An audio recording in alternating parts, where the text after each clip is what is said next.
En informatique, il est important de savoir s'organiser pour enregistrer des fichiers sur son espace de stockage. C'est un peu comme ta chambre, il faut savoir la ranger au fur et à mesure et ne pas attendre le dernier moment avant que ce soit le bazar. Et donc, comme pour ta chambre, pour éviter que ton disque dur ne soit en bazar, il faut comprendre et savoir ce qu'est une arborescence et savoir enregistrer les fichiers au bon endroit avec le bon nom. Alors encore une fois, si tu ne sais pas comment faire, ne bouge pas et je te montre.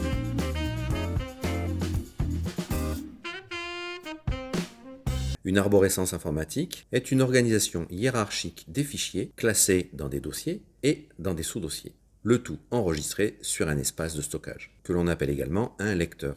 Au moment de l'enregistrement, tu dois donner à tes fichiers un nom explicite, ce qui va te permettre de les retrouver plus facilement. Un nom explicite, c'est un nom en fait qui parle. Par exemple, ta dernière vidéo qui concerne tes vacances en Espagne à Barcelone en 2020 pourrait être nommée comme ça et pourrait être rangée dans un dossier qui s'appellerait Vacances et un sous-dossier Barcelone. Une arborescence est définie par un chemin qui nous donne le lecteur, les dossiers et les sous-dossiers dans lesquels tu vas pouvoir enregistrer tes fichiers. Et pour comprendre ce que c'est qu'une arborescence informatique, nous allons la comparer avec un arbre.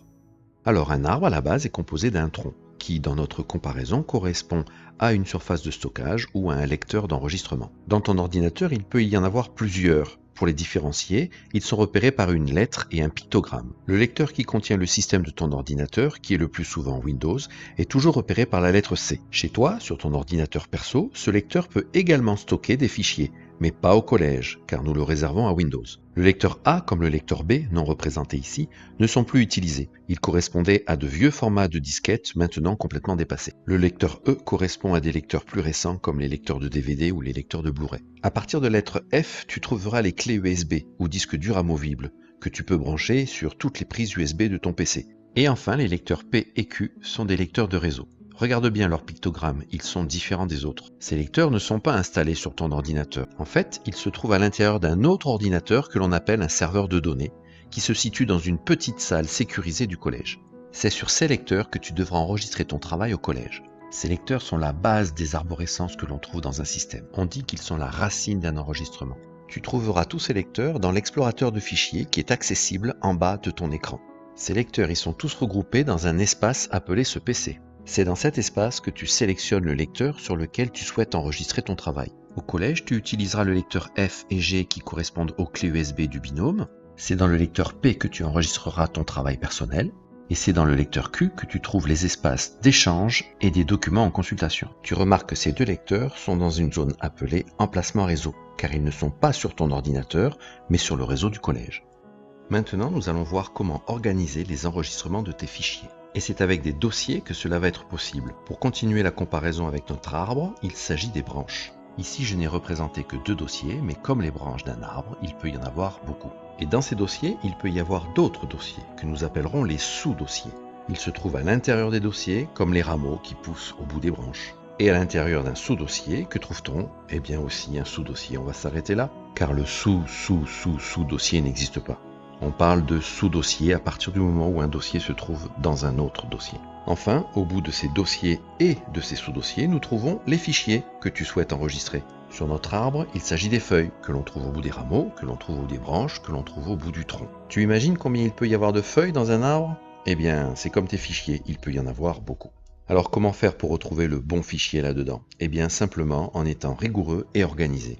Et en donnant des noms explicites aux dossiers et aux sous-dossiers, mais aussi aux fichiers. Alors je te le redis, un nom explicite est un nom qui parle et qui t'indique ce qu'il y a dans le fichier, mais aussi l'endroit où tu risques d'enregistrer et de retrouver ce fichier. Et c'est à toi de choisir tous ces noms de fichiers et de dossiers. Ainsi, dans ton espace personnel d'enregistrement, je te conseille de créer autant de dossiers qu'il y a de séquences, et à l'intérieur d'une séquence, des dossiers concernant les activités. Et donc les fichiers que tu vas créer lors de la séquence numéro 2 et de l'activité numéro 1 pourraient commencer par S2A1, S pour séquence, A pour activité. Et tu peux également rajouter une référence pour différencier les fichiers que tu as réalisés lors de cette activité.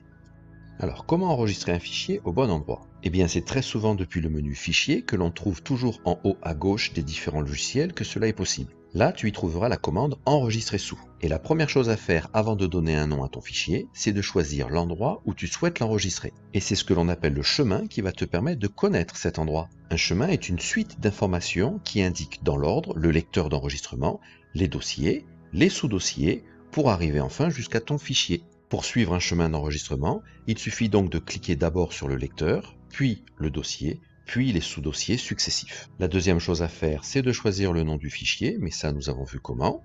Et enfin, la troisième chose à faire, sélectionner le format d'enregistrement que tu souhaites obtenir. Beaucoup de logiciels ne proposent qu'un seul type de format, mais PhotoFiltre 7 que nous allons souvent utiliser te permet d'en choisir plusieurs, comme les formats JPG, PNG, PFI, etc. Le type de fichier est noté grâce à ces 3 ou 4 petites lettres que l'on trouve après le nom du fichier. C'est ce que l'on appelle l'extension d'un fichier. Ce n'est pas à toi de les saisir au clavier, c'est le logiciel qui s'en charge. Enfin, ce n'est que lorsque ces 2 actions sont réalisées que tu peux cliquer sur Enregistrer.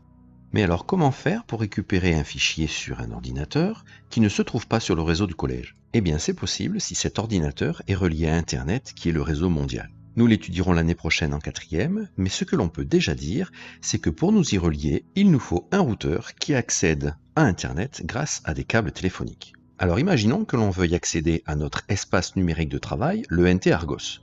Comme c'est le cas au collège, Argos possède un serveur qui lui aussi passe par un routeur. Et dans ce serveur, nous y trouvons aussi des disques durs, comme au collège avec notre lecteur réseau P et Q. Et de la même façon encore, son disque dur est aussi organisé grâce à des dossiers et des sous-dossiers. Et donc, on y trouve aussi une arborescence. Mais alors, comment y accéder? Eh bien, grâce à un navigateur. Tu en connais quelques-uns, Mozilla, Chrome, Edge, Opera, Safari. Ces navigateurs te permettent d'accéder à un fichier grâce à un chemin, sauf que ici, on l'appelle URL, Uniform Resource Locator. Tu sais bien, c'est la phrase que l'on voit dans la barre URL de ton navigateur. Cette URL est toujours précédée des 4 ou 5 lettres, HTTP ou HTTPS. Puis vient le nom du domaine, qui est en quelque sorte le nom du disque dur de l'ordinateur distant. Puis on trouve les dossiers, les sous-dossiers et enfin le fichier recherché. Si l'on compare une URL à un chemin, on se rend compte que c'est un peu la même chose. Sauf que dans le cas du chemin, le lecteur est local, il se trouve sur notre réseau et on utilise l'explorateur de fichiers pour y accéder. Et dans le cas de l'URL, le lecteur se trouve sur un réseau distant et on utilise un navigateur pour y accéder. D'une certaine façon, on peut dire que le domaine, c'est un peu comme le lecteur d'un réseau local. Et donc, pour accéder au fichier .ext, se trouvant sur Argos, il faudra saisir l'URL suivante, avec la partie en rouge qui te permet d'accéder au lecteur distant.